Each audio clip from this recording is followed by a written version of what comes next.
ঠাকুর ঘরে কেড়ে আমি কলা খাই না, বিএনপির মানে সাম্প্রতিক সময়ে বিএনপি নেতাকে কথাবার্তা এরকমই মনে হয়। মিজানুর রহমান আজহারি বলল যে একদল খেয়ে গেছে লুটেপুটে, আরেক দল খাওয়ার জন্য রেডি হয়ে আছে। তো এখানে কি সে বিএনপি বা জামাত বা কোনো দলকে ট্যাগ দিয়ে বলছে? সে তো সত্যি কথাই বলছে। সত্যি কথা বললে কি নিজেদের গায়ে লাগে? তাহলে কি আপনারা ওরকম নাকি যে চোরের মনে পুলিশ পুলিশ? 5ই আগস্টের পরে কি দেশে কম লুটপাট হইতেছে? বাজারে টেন্ডারবাজি হইতেছে না? তারপর চাঁদাবাজি হইতেছে না? যদি চাঁদাবাজি না হয় তাহলে বাজারের জিনিসপত্রের দাম কেন কমে নাই? জায়গায় জায়গায় দুপক্ষের সংঘর্ষ কেন হয়? নিজেদের প্রভাব বিস্তার করার জন্য। এগুলা কি হইতেছে না? এগুলা কি মিথ্যা মিথ্যা কোনো কথা বলছে? তো আপনারা যদি এত সাধু হন তাহলে আপনাদের এটাতে তেলে বেগুনে জ্বলে ওঠার কারণ কি? আর সত্য বলাতে যদি সে জামাতের হয়ে যায় তাহলে তো সাধারণ বাংলাদেশের প্রত্যেকটা মানুষ জামাতের দিকেই যাবে।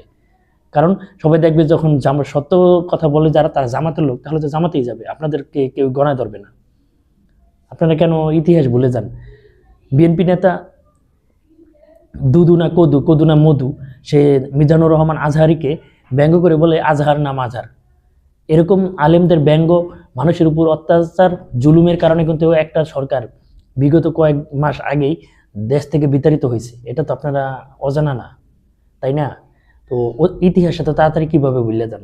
আলেমদের উপর অত্যাচারের কারণে কিন্তু এই দেশের মানুষ তাদের উপর খেপছে, এবং মানুষের উপর জুলুম নির্যাতনের কারণে কিন্তু দেশের মানুষ তাদের উপর খেপছে। এখন যদি আপনারা আবার তাদের মতো আলেমদের ব্যঙ্গ করেন, আলেমদের নিয়ে প্রতিহিংসামূলক কথা বলেন, আলেমরা সত্য কথা বললে তাদেরকে বিভিন্ন দলের ট্যাগ দেন, যেটা বিগত সরকার করছে, তো আপনাদের কিন্তু সেরকমই অবস্থা হবে। তারা তো পাশে দেশে যে জায়গা পাইছে, আপনারা তো তাও পাইবেন না। দুদু না কদু, আপনি আলেমদের ব্যঙ্গ করেন। আপনি নিজে কি, আপনি এমনভাবে কথা বলেন যে মিজানুর রহমান আজহারিকে চিনেন না। যে লোক একটা জায়গায় যাবে, মানে যদি কোনো এলাকার মানুষ শোনে সে যাবে, 3 দিন আগে যায় মানুষ সেখানে যায় তাবু গাইরে বসে থাকে এই শীতের মধ্যে, আর সেই লোকের আপনি ব্যঙ্গ করে কথা বলেন। তো দেশের প্রত্যেকটা মানুষ যে কি পরিমাণ তাকে ভালোবাসে, ওই মানুষটাকে যদি আপনারা ব্যঙ্গ করেন, তো আপনার দলের অবস্থা কি হবে জানেন? আপনার দলের অবস্থা ওই যে 5 মাস আগে যেরকম হয়েছে না, ঠিক ওরকমই হবে। তো দলের ভালো চাইলে মানুষের, দেশের মানুষের কাদের ভালোবাসে, কাকে ভালোবাসে সেটা যাই না বুঝা তারপর কথা বলবেন। সে মিথ্যা কিছু বলে নাই। একদল তো লুইটা পুটে খাইছে, আপনারা কি লুইটা পুটা খান নাই? আপনারা কি কম দুর্নীতি করছেন নাকি? তারা নাইলে তারা না হয় 15-16 বছর খাইছে, আপনারা 5 বছর খাইছেন। দুর্নীতি তো কম করেন নাই। কেউ তো দেশের জন্য কাজ করেন নাই, কেউ তো দেশের হয়ে কথা বলে, মানে দেশের জনগণের হয়ে কাজ করেন নাই। এখনো আপনারা নিজেদের ক্ষমতার চিন্তা করতে আছেন, দেশের অবস্থার কথা আপনারা চিন্তা করেন না।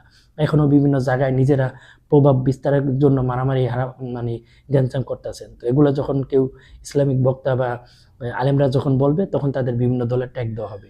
আপনারা কি আলেমদের মনে করেন যে আলেমরা শুধু আপনাদের ওয়াজের মাহফিলে শুধু কিচ্ছা গল্পর কথা বলবে, আর কিছু বলবে না? নবী রাসূল সাল্লাল্লাহু আলাইহি সাল্লাম যে একজন রাষ্ট্রনায়ক ছিলেন, সফল রাষ্ট্রনায়ক ছিলেন, এটা কি আপনি জানেন না? আপনারা কি জানেন না, নাকি মুসলমান না আপনারা? মুসলমান হলে তো জানার কথা যে রাসূল সাল্লাল্লাহু আলাইহি সাল্লামের মিম্বরই ছিল তার রাষ্ট্র পরিচালনার চেয়ার, এবং তার পরবর্তী যারা খলিফা আসছে, ইসলামিক শাসক আসছে, তারা সবাই ওই মিম্বর থেকেই রাষ্ট্র পরিচালনা করছে ইসলামিক শরিয়া মোতাবেক। আপনাদের কথা মতো ওই আলেমরা যারা, আপনারা যাদের কথা শুনতে অভ্যস্ত, যে কিচ্ছা গল্প শোনাবে আপনাদের, আর আপনারা আবার ন্যায় অন্যায় করবেন, সেই কথাগুলো বলবেন, এরকম আলেম তো এখন নাই। তো হিসাব হিসাব বরাবর বুঝে নেবেন। আলেমদের ব্যঙ্গ করার আগে এই বিগত সরকারের পরিস্থিতি এটা জানিয়ে নেবেন, ঠিক আছে? তো আপনি আপনি দুদু কুদু যাই হন, কাউরে কিন্তু বাংলাদেশের মানুষ গ্রহণযোগ্যতা দিবে না।